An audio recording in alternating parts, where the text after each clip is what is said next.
अरे देवा, किती लागले हे तुझ्या. ज्याने कोणी तुझा ऍक्सिडेंट केलाय ना त्याला सोडणार नाही मी. ताई जाऊ द्या ना, जे झालं ते झालं. ते सेफ आहेत ना, तेच पुरेसे आहेत. जीव गेला असता तरी पण सोडला असता का त्याला? ताई काय बोलताय हे? मला माझ्या भावाची काळजी वाटते म्हणून बोलते मी. एवढीच काळजी होती तर एवढे दिवस कुठे होतीस जेव्हा मी हॉस्पिटलमध्ये ऍडमिट होतो? तुम्ही जरा शांत बसा. बोलू थांब.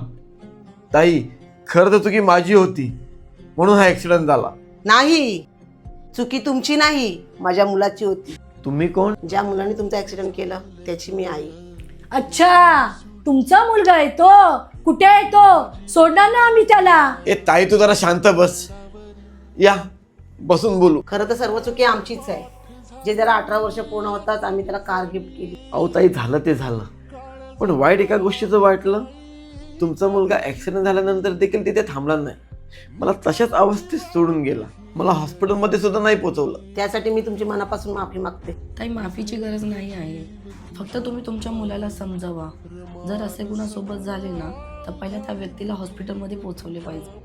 अहो, पण तुम्हाला आमचा ऍड्रेस कोणी दिला? माझ्या मुलाचा मित्र तुम्हाला ओळखतो. त्या दिवशी तो पण त्या गाडीमध्ये होता. अच्छा. जे काही झालं ते झालं, पण जो काही तुमचा हॉस्पिटलचा खर्च झालाय तो आम्ही सर्व देऊ. बघितलंच ताई, माणूस की अजूनही जिवंत आहे. चल येते मी, मला काम आहे. ताई, याची गरज नाही. तुम्ही माणुसकी दाखवली हेच खूप आहे.